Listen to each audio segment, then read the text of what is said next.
réduits à l'impuissance, d'une protection, là aussi, illimitée.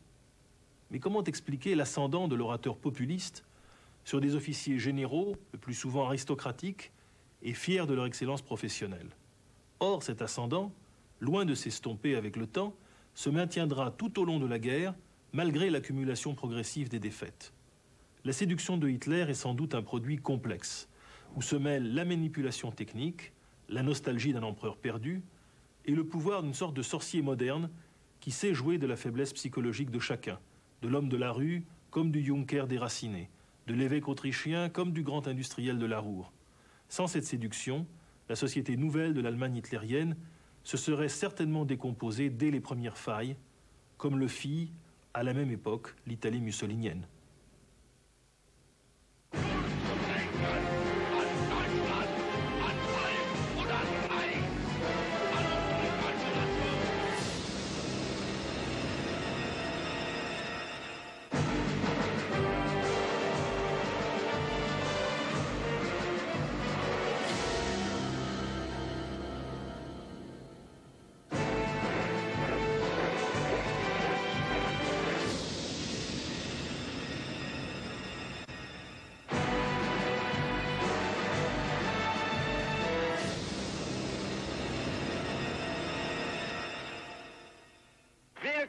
Glücklich sein zu wissen, dass diese Zukunft restlos uns gehört.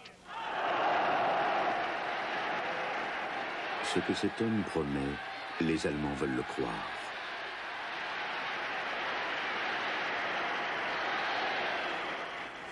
Dass diese Zukunft restlos uns gehört.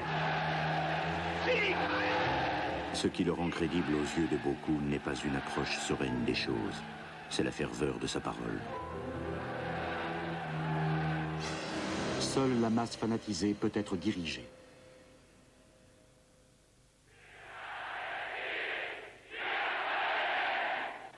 Quoi qu'il leur commande, ils le suivront.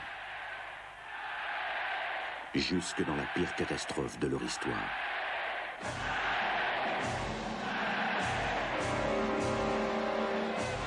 Au sommet de sa popularité, il réussit parfois à plonger son public en extase.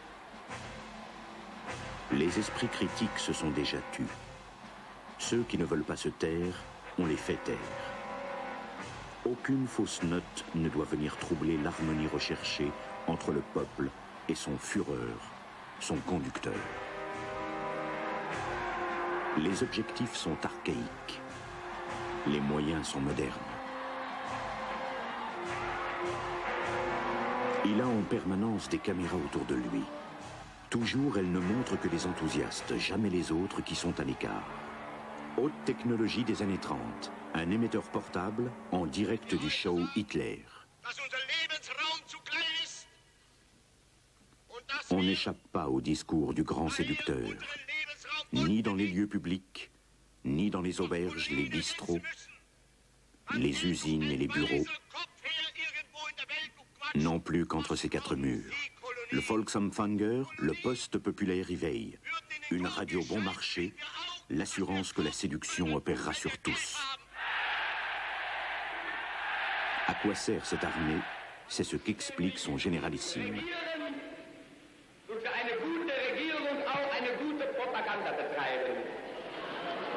Das eine gehört zum anderen.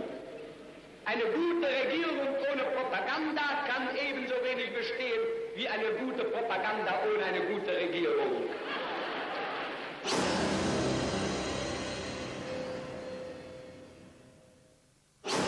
Les masses sont aveugles et stupides.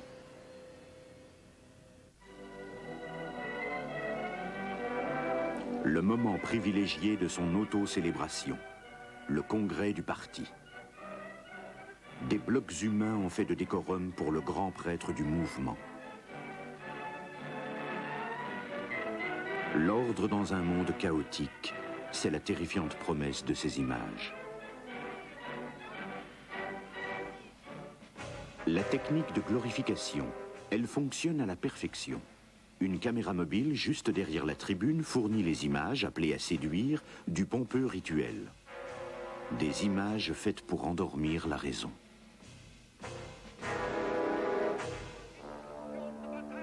Il ne se veut pas seulement grand prêtre, metteur en scène et premier rôle. Il se voit en sauveur. Hitler au-dessus de l'Allemagne. C'est depuis les airs qu'il part à la pêche aux voix pour s'assurer de la mainmise sur le Reich. 21 villes en 7 jours seulement. Jamais on n'avait encore mené de campagne électorale aussi efficace. Sur Terre, le démagogue paraît plutôt gauche, mais en province, il est une véritable attraction. L'impression d'ubiquité attire des centaines de milliers de curieux. Il connaît la méthode pour faire monter la tension chez son auditoire. Il le fait attendre pendant des heures. Puis il apparaît. Les rituels de ses apparitions publiques sont toujours les mêmes. La marche de Badenweiler,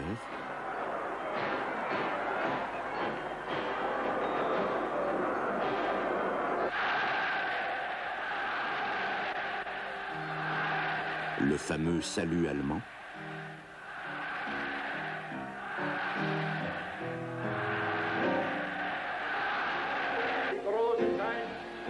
et les discours aussi sont toujours les mêmes. Hitler se présente comme un instrument de Dieu. Sa mission, libérer l'Allemagne. Des criminels de novembre qui ont signé l'armistice, de l'humiliation de Versailles, du chômage, du système honni de la République de Weimar et des Juifs.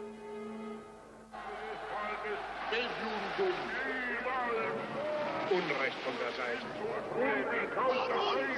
Nicht Deutschland! Am des Verräten des Novembers 1918. Kommt Deutschland!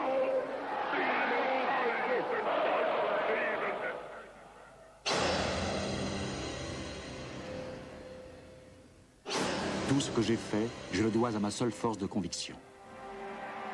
Les sentiments sur lesquels mise Hitler, il n'a pas à les créer car ils existent déjà. La nostalgie de l'ivresse fusionnelle d'un peuple qui ne serait qu'une grande communauté, et du mois d'août 14 quand le peuple tout entier se précipitait enthousiaste à la guerre.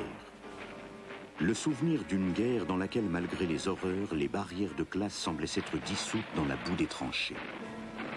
L'amère sensation qu'au bout du compte, tous les sacrifices avaient quand même été vains. La légende du coup de poignard dans le dos d'une armée invaincue.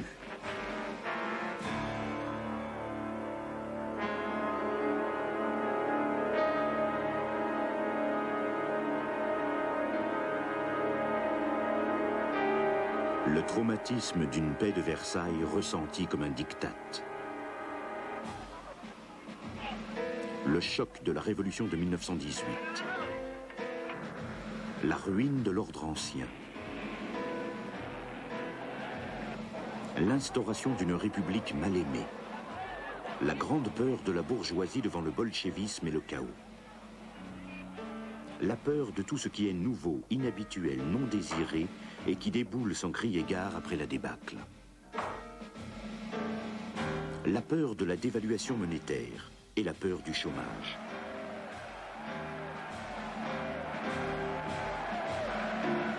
L'aspiration à un homme fort qui mette de l'ordre et un terme à la pagaille. Peurs et nostalgie se tournent vers le séducteur qui promet la délivrance des maux du passé. Wir sind intolerant. Ich habe mir ein Ziel gesteckt, nämlich die 30 Parteien aus Deutschland hinauszukriegen. Ce sont moins les ouvriers et les chômeurs qui votent pour lui qu'une bourgeoisie qui craint pour son avenir. Heute SPD ist und morgen USPD und übermorgen KPD und dann Syndikalist. Oder heute Demokrat und morgen Deutsche Volkspartei und dann wieder Wirtschaftspartei.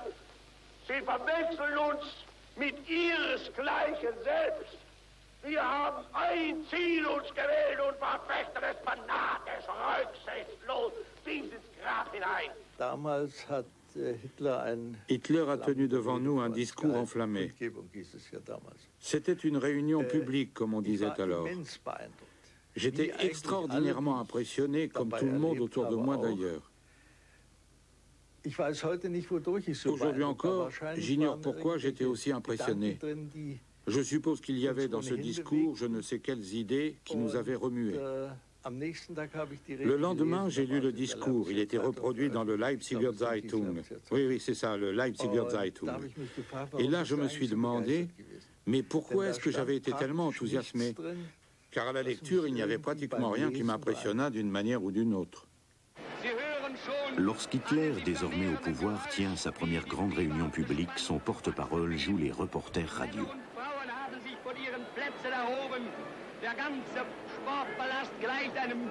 À présent, le grand séducteur est nimbé de l'aura que confère le pouvoir absolu. La bataille qu'il livre dans son discours obéit à une stratégie peaufinée dans les moindres détails. Il s'agit de célébrer la grand-messe des sentiments, froidement élaborée, répétée avec minutie.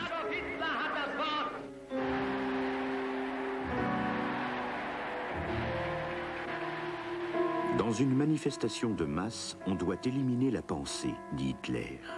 Et aussi, la foule ne veut pas d'arguments, elle n'aspire qu'à la violence du discours. Un acte de violence qu'il retarde à dessein.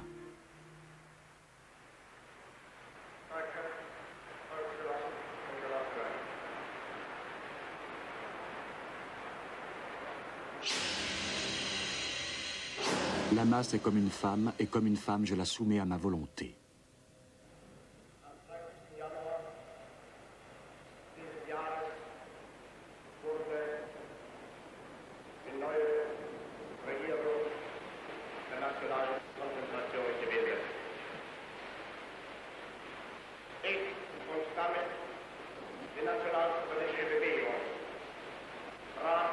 Les premiers mots pour tâter le terrain, puis la montée en puissance.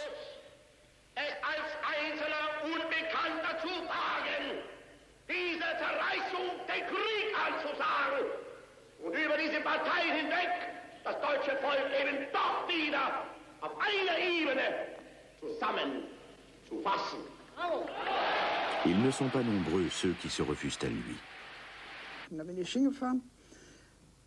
J'y suis allée. J'étais assise à peut-être 3 mètres de lui. Il était sur le podium et était tellement horrible, je veux dire très émotionnel. Ses arguments me semblaient complètement idiots. Le public horrible et lui qui éruptait au milieu, je me suis dit non, je ne veux vraiment rien avoir à faire avec ces gens-là. Glaube niemals an fremde Hilfe, niemals an Hilfe, die außerhalb unserer eigenen Nation, unseres eigenen Volkes liegt. In uns selbst allein liegt die Zukunft des deutschen Volkes. Wenn wir selbst dieses deutsche Volk emporführen durch eigene Arbeit, durch eigenen Fleiß, eigene Entschlossenheit, eigenen Trotz, eigene Beharrlichkeit, dann werden wir wieder emporsteigen, genau wie die Väter einst auch Deutschland nicht geschenkt erhielten, sondern selbst nicht schaffen mussten.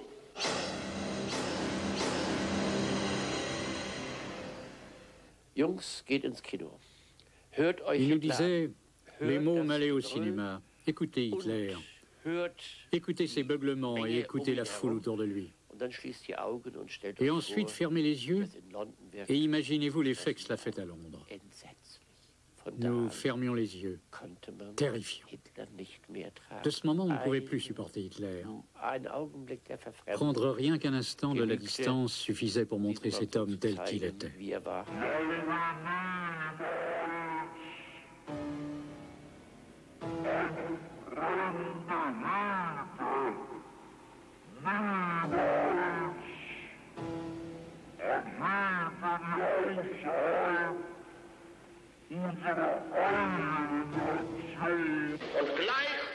Chaque geste, chaque mimique est soigneusement étudiée comme au théâtre.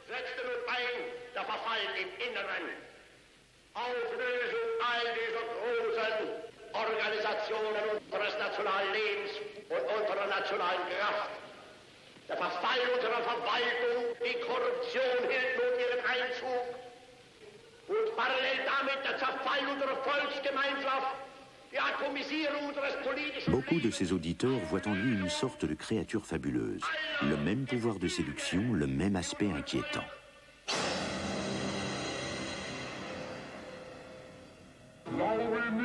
niemals an fremde Hilfe, niemals an Hilfe, die außerhalb unserer eigenen Nation, unseres eigenen Volkes liegt. In uns selbst allein liegt die Zukunft. Deutsche Unterhändler unterschreiben Verpflichtungen, die unerfüllbar sind. Mit 100 Milliarden wird umgegangen, als ob es sich bloß um wenige tausend Mark handeln würde. L'évocation du méchant ennemi héréditaire. Encore et toujours les criminels de novembre. Les Juifs, ils n'en parlent pas encore.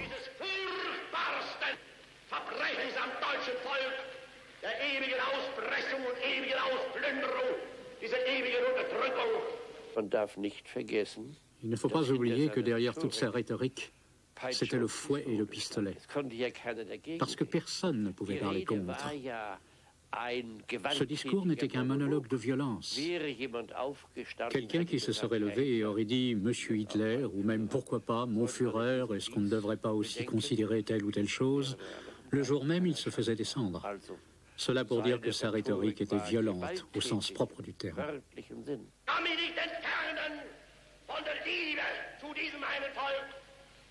Und hege felsenfest die Überzeugung, dass eben doch dann einmal die Stunde kommt, in der die Millionen, die uns heute verfluchen, hinter uns stehen und mit uns begrüßen werden dann das gemeinsam geschaffene, mühsam erkämpfte, bitter erworbene neue deutsche Reich der Größe und der Ehre und der Kraft und der Herrlichkeit und der Gerechtigkeit. Amen.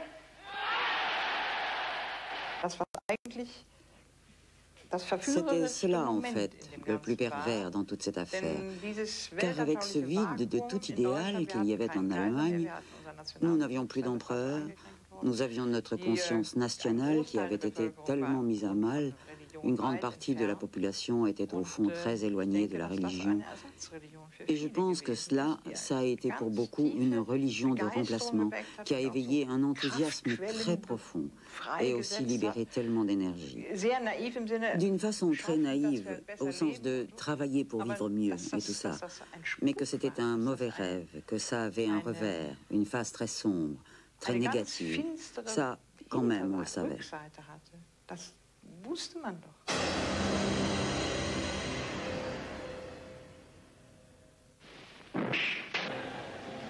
Même avec toute sa rhétorique et sa puissance, Hitler a besoin de succès très concrets. S'il veut que les Allemands succombent à sa parole, il doit aussi commencer par résoudre leur problème le plus urgent, le chômage.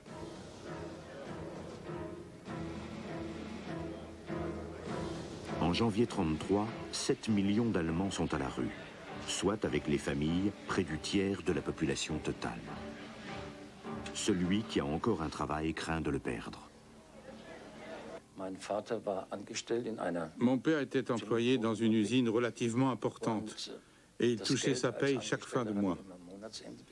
Ma mère était toujours très excitée ce jour-là parce que c'était aussi le jour où on annonçait les licenciements. Et la première chose que ma mère demandait à mon père quand il rentrait ce soir-là, c'était « Tu es licencié ?»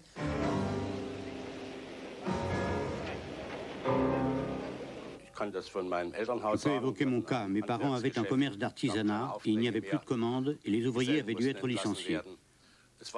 C'était vraiment dur. Mon père courait après les commandes pour avoir au moins de quoi nous nourrir la semaine suivante. Et c'était comme ça dans beaucoup de secteurs de l'économie.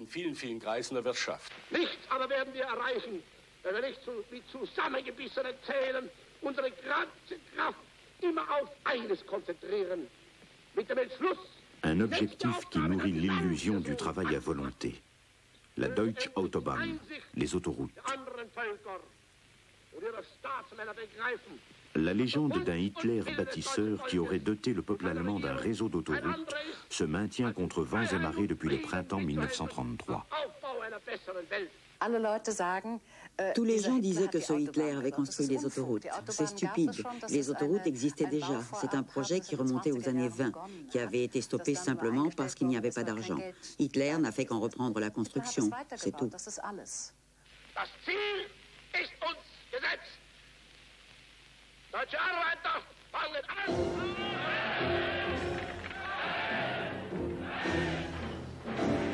L'essor d'Hitler est financé à crédit. Mais en 3 ans, le chômage est supprimé.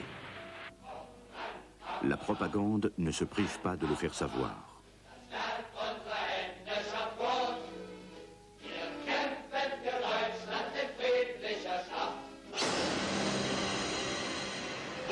D'ici 4 ans, l'économie allemande doit être sur le pied de guerre.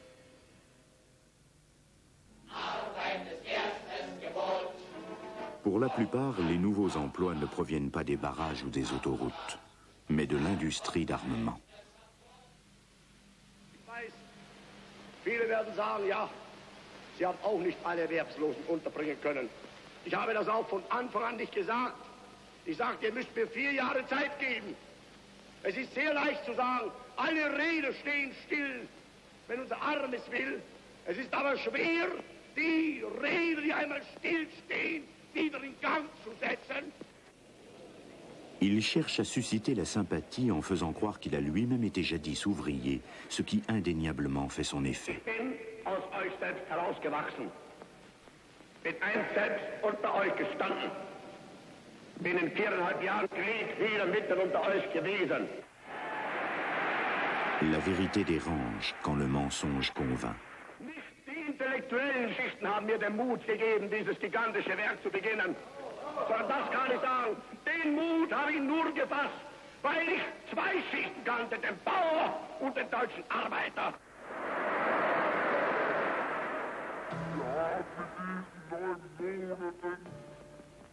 Le loup déguisé en agneau prêche l'harmonie et sème la haine. Ceux qui n'entrent pas dans sa vision du monde sont mis à l'écart. Des dizaines de milliers d'Allemands qui pensent autrement disparaissent dans les nouveaux camps de punition et de torture, les camps de concentration. Les voisins disaient tout bas que cet homme était un communiste. À l'époque, je ne savais pas très bien ce qu'était un communiste. En tout cas, c'était quelque chose que manifestement les nazis n'aimaient pas. Parce que, comme je vous disais, on venait toujours le chercher quand Hitler arrivait. Je ne sais pas si c'était un peu avant la fin de la guerre ou au début de la guerre. Mais on est venu encore une fois chercher cet homme, et là, il n'est plus jamais revenu. Ceux qui reviennent, cependant, se taisent par crainte des représailles. Le régime use de la carotte et du bâton, de la séduction et de la violence. J'ai toujours pensé que la combinaison de la terreur et du succès, c'était quelque chose contre quoi on ne pouvait rien. C'est une combinaison imbattable. Violence et séduction, camps de concentration et voyages organisés. Le KDF, l'organisation de la force par la joie, envoie aussi en vacances maintenant ceux des Allemands qui, avant Hitler, ne pouvaient pas s'offrir de vacances.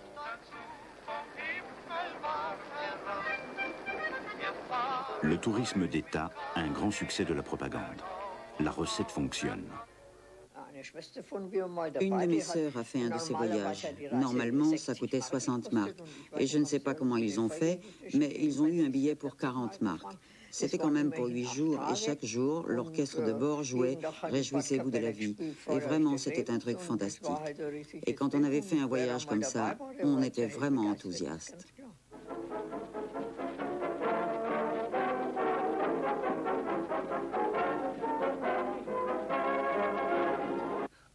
On n'a plus du tout idée aujourd'hui de ce que c'était des ouvriers qui partaient pour la première fois en vacances et qui pour la première fois avaient le sentiment non seulement de passer des vacances formidables, mais en plus de faire eux aussi partie des milieux qui jusque-là pouvaient se permettre de partir en vacances. Il faut voir ça surtout dans l'effet obtenu. C'était extraordinairement bien fait. Je veux un peuple avec les nerfs solides.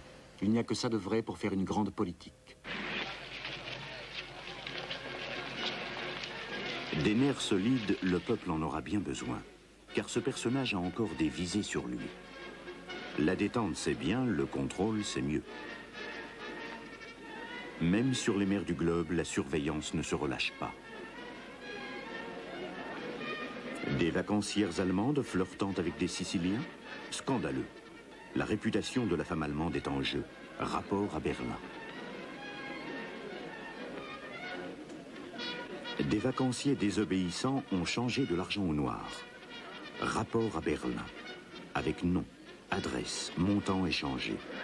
Le bras long du Reich va jusqu'à Tenerife.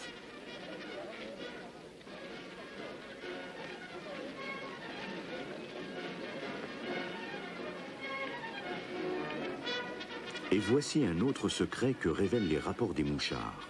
Contrairement à la légende, seul 1 sur 6 des passagers des vapeurs de la Force par la joie est ouvrier. La jeunesse est pâte à modeler entre les mains d'Hitler, qui lui donne son nom, jeunesse hitlérienne. Matériel humain pour l'élevage de la race des seigneurs, aussi docile qu'un chien. Schon von ganz Kleinem an für diesen neuen Staat.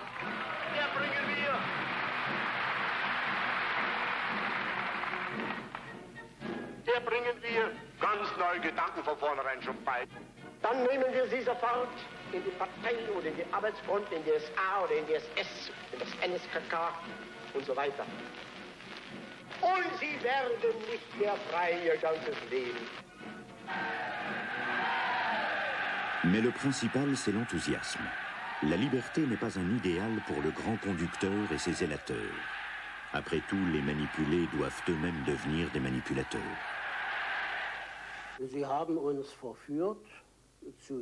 Ils nous manipulaient pour servir leurs objectifs, mais nous avons marché de bon cœur.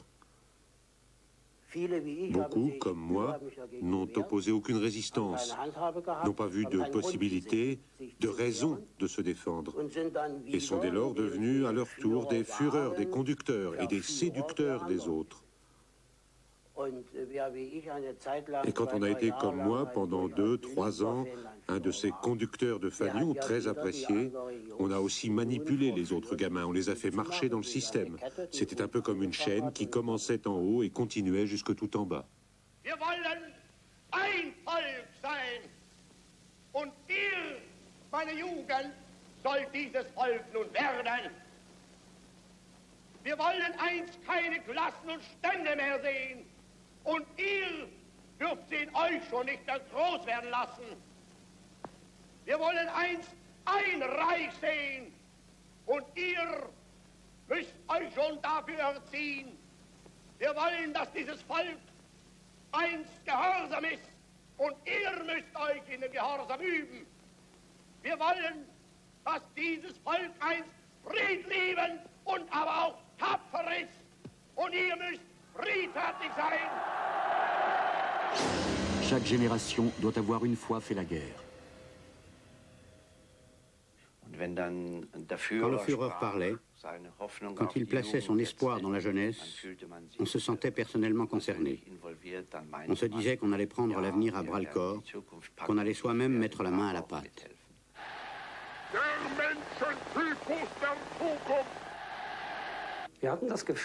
Nous avions le sentiment, en tout cas moi, mais je n'étais sûrement pas le seul, que nous vivions dans une grande époque, que nous appartenions à un peuple particulier, et surtout que nous faisions partie de la jeunesse, laquelle, à l'évidence, était particulièrement poussée dans ce système. On nous disait, tout ce qu'il y a maintenant, ce ne sont que des prémices. Vous allez un jour créer la véritable Allemagne, et naturellement, on entendait cela avec plaisir.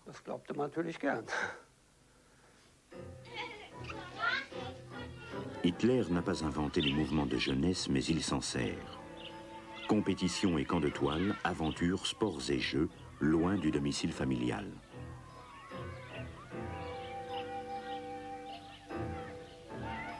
La quête d'une vie communautaire en connivence et l'engouement pour l'intimité complice à la lueur des feux de camp, voilà qui attire la jeunesse hitlérienne. Nous faisions des excursions, des grands jeux en plein air. Nous chantions, nous faisions de la musique, du sport. Nous nous réunissions autour d'un feu de camp. Tout ce vécu de groupe était, pour ainsi dire, mis en avant. Ce n'est qu'ensuite, naturellement, à la faveur de l'éducation idéologique, qu'il est aussi devenu de plus en plus clair pourquoi nous nous appelions jeunesse hitlérienne.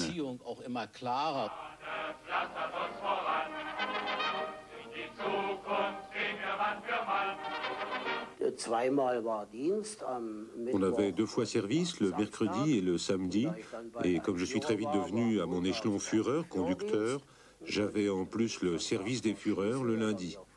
Et le dimanche, il y avait le tir, ou alors nous allions quelque part à vélo, et là nous faisions une marche. C'est dire que tout ça m'occupait tout l'après-midi, 4 ou 5 fois par semaine.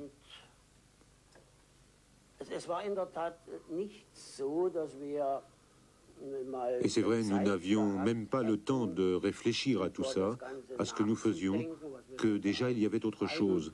C'était un activisme de tous les instants.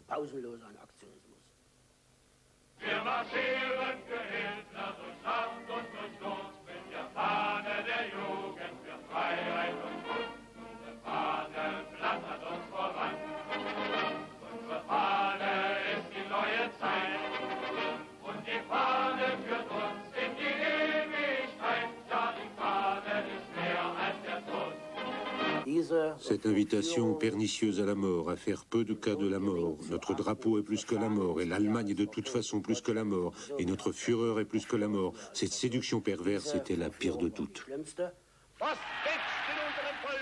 Hitler et la jeunesse. Tel le joueur de flûte de Hamelin qui charme les rats. Man kann stolz sein, auf diese neue deutsche Jugend zu sehen.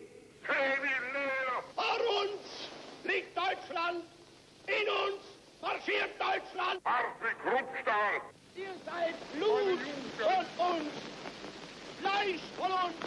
Nichts ist möglich, wenn nicht ein Wille befiehlt, wenn immer die anderen zu gehorchen haben. Deutsche Jungen Wir wollen, dass dieses und deutsche Mädchen einst gehorsam ist.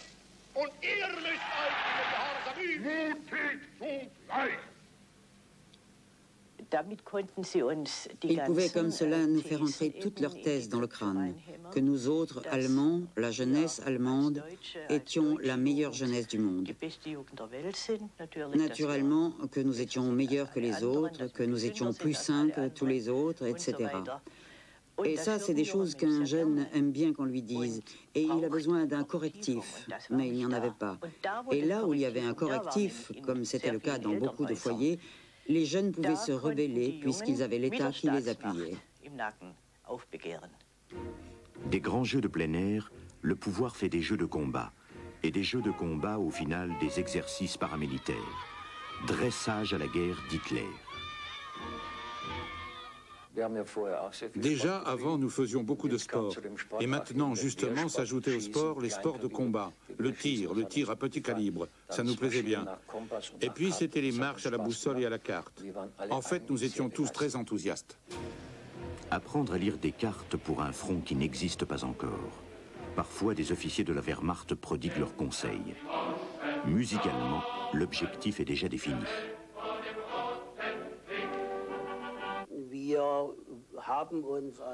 Nous nous sentions comme des petits soldats. D'ailleurs, nous jouions aussi aux soldats. Nous faisions des marches, des campements.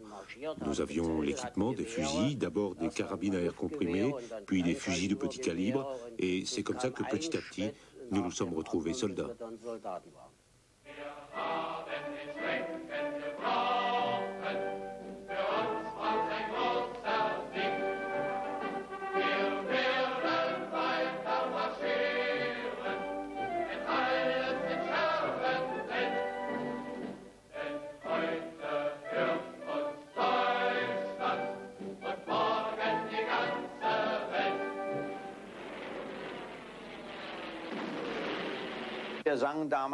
Vous savez, à l'époque, nous chantions des chansons comme « Tremblent les eaux vermoulues du monde devant la Grande Guerre ». « Tremblent les eaux vermoulues ». Ça, c'était les vieux qui parlaient de la Première Guerre mondiale et comment ça avait été terrible à la fin. Ça, on ne pouvait pas se l'imaginer. Que tremblent donc les vieux eaux vermoulues, nous, la jeunesse, nous continuerons à marcher jusqu'à ce que tout tombe en morceaux. Et après, quand tout est tombé en morceaux, évidemment, c'en était fini de notre enthousiasme. Mais là, c'était trop tard. Alles, was wir von Deutschland der Zukunft fordern, das, Jungens und Mädchen, verlangen wir von euch. Le but immuable de l'éducation d'une femme est d'être une future mère.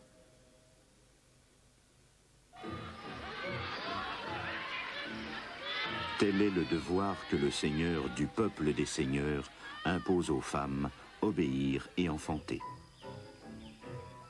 Une plaisanterie masculine de l'époque caricature l'abréviation BDM de la Ligue des filles allemandes en bientôt des mères. Imprégnés par l'esprit du temps, beaucoup acceptent de bon cœur leur destin. On nous a inoculé des idéaux comme quoi on devait rester chaste et rester saine pour pouvoir donner aux fureurs des enfants sains. Cela n'était pas négatif. On voit tout cela différemment aujourd'hui avec tout ce qu'on sait maintenant. Ils voulaient faire de nous des êtres obéissants qui ne réfléchissent pas. Alors, soit on la bouclait, soit on n'avait plus qu'à suivre ses idéaux avec enthousiasme. Et c'est bien ce qui s'est produit dans de nombreux cas. Voilà comment ils préfèrent les femmes, belles, dociles, gracieuses. Mais à distance, s'il vous plaît.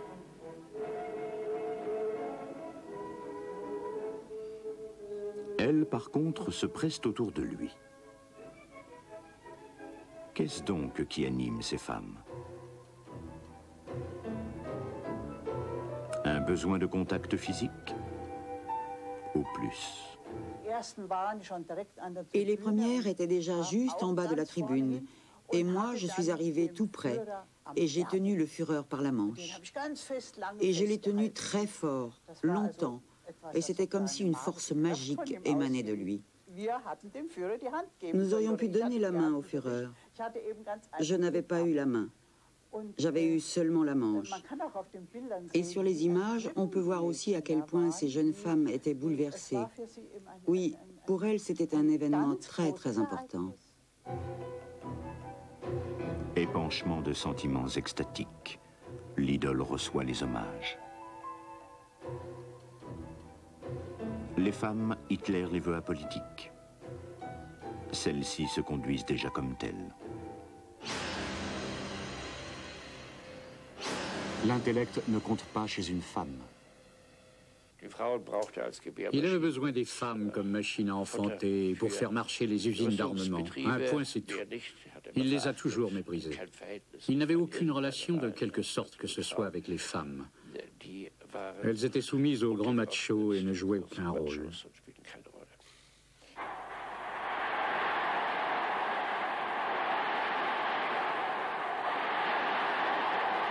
L'Allemagne après 4 ans de culte du Führer. Des scènes comme celle-ci renforcent la croyance d'Hitler en sa propre importance. Hystérie et espérance d'un salut. Ce manipulateur de sentiments est-il aussi une idole en tant qu'homme? En tant qu'homme, Hitler ne représentait absolument rien pour nous. C'était comme un surhomme. Il n'était pas sexué à proprement parler. Il était simplement Adolf Hitler. Il était le Führer, le conducteur. C'est sans doute quelque chose comme, j'imagine, quand les gens, peut-être, autrefois, levaient les yeux vers Jésus. C'était pour nous quelque chose d'insaisissable. C'était un être d'une autre nature. Mais cet être est loin de Dieu. Il se fait lui-même l'idole de son propre culte.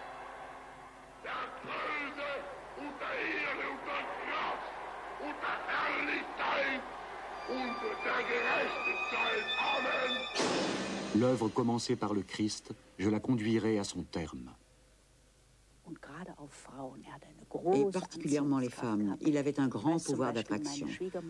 Je sais par exemple pour ma belle-mère, elle habitait dans le quartier de Charlottenburg, et il y avait ses portraits d'Hitler pour mettre chez soi. Elle avait aussi une peinture à l'huile le représentant. Elle restait devant ce tableau et elle priait. Pour elle, Hitler était le sauveur.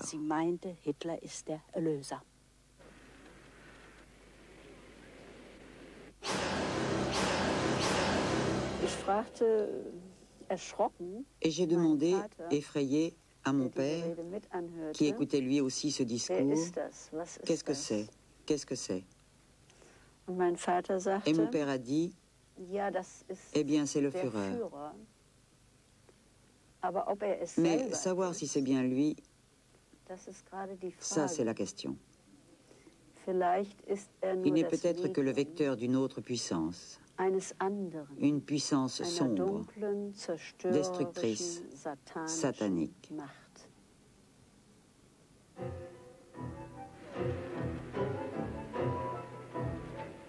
Dans la vie quotidienne, le culte du Führer a des effets fâcheux.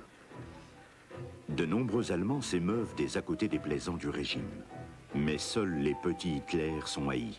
Les mouchards, les profiteurs, les délateurs sont l'objet de la détestation populaire. Le prestige d'Hitler reste intact. Et c'est ainsi qu'un long soupir court par le pays. Si le Führer savait ça. Quand on critiquait quelque chose, on s'entendait répondre par ceux qui étaient pour. Le Führer n'est pas au courant. Ce sont des actes isolés qui sont le fait de subalternes. Le Führer savait pourtant très précisément ce qui se passait. En gros, en tout cas. En petit, ses acolytes mènent la barque. L'esprit communautaire entre Allemands, on peut aussi y obliger, avec les quêtes et les soupes populaires. Pour les caméras des actualités cinématographiques, un billet. Il veut paraître parfait.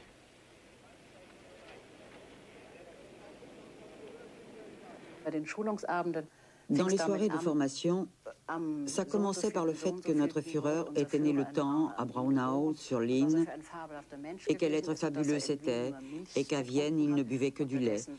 Depuis, on sait que tout cela est faux, mais c'était une légende qui était répétée à l'infini. Autre légende, les chaînes du traité de Versailles qu'il faut briser. Sa volonté soit faite. Par la mystification et le chantage, il ramasse la Rhénanie, l'Autriche et les Sudètes. Le succès, drogue et stimulant pour tous ceux qui ont toujours pensé que c'était ainsi et pas autrement que devait se faire la politique. Pourtant, il y a entre les Allemands et Hitler un énorme malentendu. Car il croit qu'il ne veut rien de plus que ce qu'ils veulent eux-mêmes, le succès, mais la paix.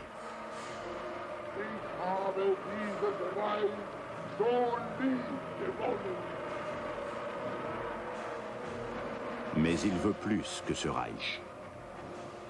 Les Allemands ne sont pour lui qu'un instrument, et des guerres fleuries comme celle-ci ne sont pour lui qu'un prélude. Il veut la conquête de l'Europe orientale et le massacre des Juifs. Mais il n'ose exprimer ouvertement ni l'un ni l'autre. Il suggère simplement. Les engagements contractuels n'ont de valeur qu'aussi longtemps qu'ils me sont utiles. Le summum de la mystification est atteint avec les Jeux Olympiques de Berlin.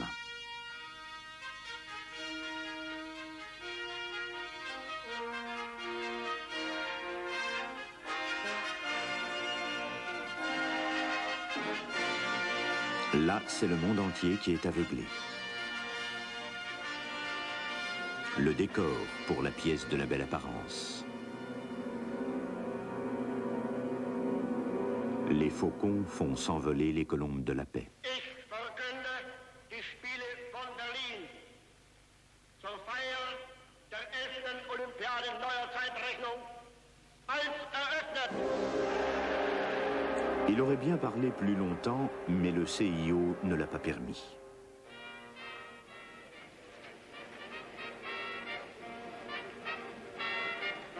L'illusion d'une tyrannie tolérante. Pendant 2 semaines, elle semble parfaite.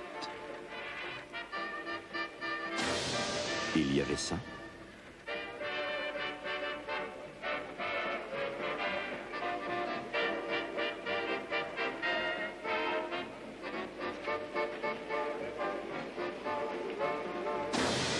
Il y avait vraiment ça.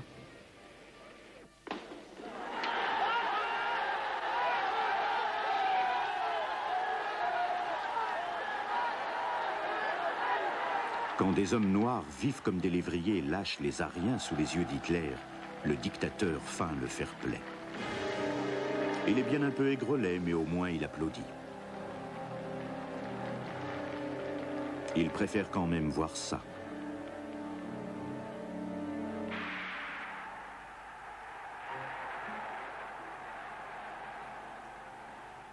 Les Jeux Olympiques de Berlin. Voilà comment on manipule un monde quand il se laisse faire.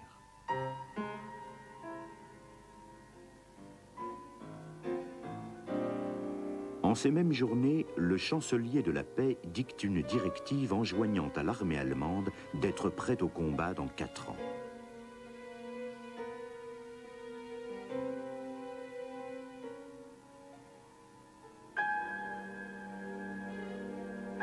Les projecteurs de défense aérienne pour la légendaire cathédrale de lumière sont déjà à l'entraînement.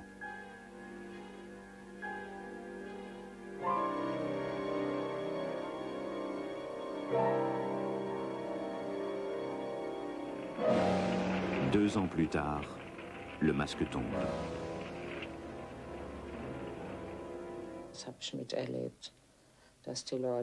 J'ai vu les gens qui restaient plantés devant les synagogues en flammes et qui, pour ainsi dire, se réjouissaient. Il y en a aussi beaucoup qui passaient tête baissée, il faut le dire aussi. Et aussi, quand ils ont brisé et pillé les vitrines des grands magasins juifs, il y en avait beaucoup qui étaient tout excités. Mais il y en avait sûrement aussi beaucoup qui n'acceptaient pas ça. Pourtant, l'armée des suivistes est là et bien là. Toujours ce 9 novembre. Convoi funèbre dit des anciens combattants pour l'anniversaire du putsch manqué de 1923. La mort magnifiée en triomphe de la volonté. Le régime qui méprise la vie magnifie la mort.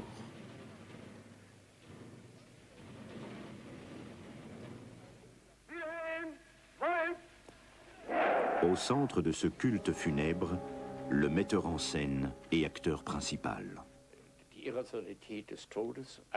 L'irrationalité de la mort, l'encens pour enivrer un peu. Ce qui a tant marqué Hitler dans sa jeunesse, la grand-messe dans la cathédrale de Linz.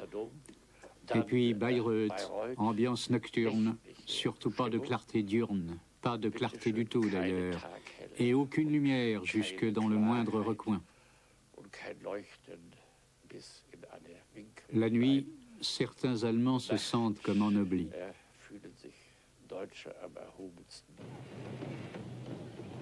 Und so möchte ich unserem Dank und alles das, was wir im Herzen tragen, zusammenfassen in ein Glaubensbekenntnis. Wir glauben an einen Herrgott im Himmel, der Sie, mein Führer, uns gesandt hat, damit Sie Deutschland befreien. Das glauben wir, mein Führer. Sous le signe de cette folie, seule l'apparence doit régner. Ce qui compte, ce sont les drapeaux flottant au vent et les flammes vacillantes. La magie des décors nocturnes, elle dissimule au regard une réalité beaucoup moins excitante, avec des paladins qui ont grossi dans leur sinécure et un parvenu qui pratique avec génie la dissimulation.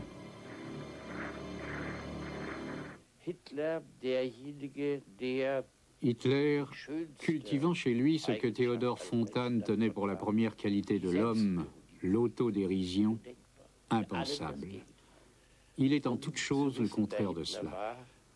Pour savoir qui était Hitler, on devrait plutôt se demander ce qu'il n'était pas et quelle qualité il ne possédait absolument pas.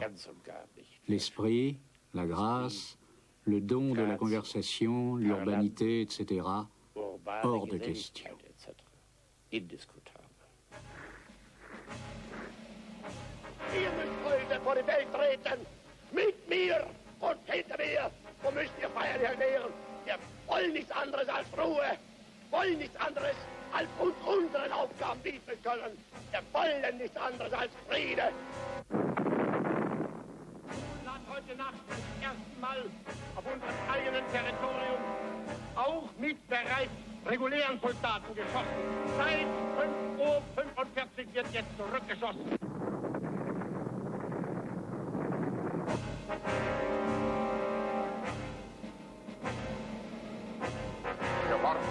jedem Deutschen, dass deshalb seine Pflicht bis zum Äußersten erfüllt, dass jedes Opfer, das von ihm gefordert wird und werden muss, auf sich nimmt.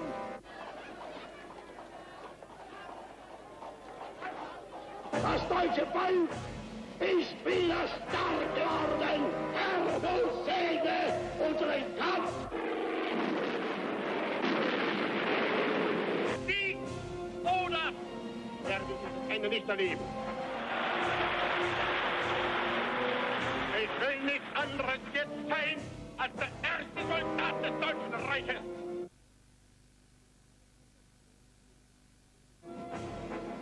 Das Deutschland von einst hat um 11:45 die Waffen niedergelegt.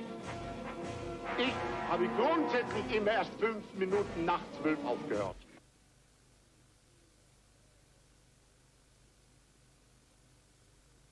Wir haben ein Ziel uns gewählt und verfechten es fanatisch, rücksichtslos.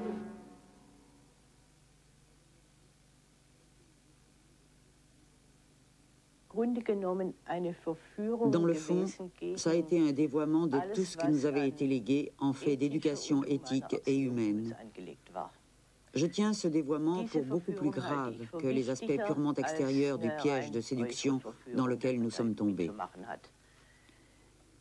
Et c'est aussi cela qui nous a déformés de façon aussi désastreuse. Notre sensibilité, notre aptitude à la compassion, c'était les premières potentialités psychologiques qui ont été détruites en nous, Allemands, y compris chez les adultes, mais sans doute encore beaucoup plus chez les jeunes. Notre disposition à la compassion.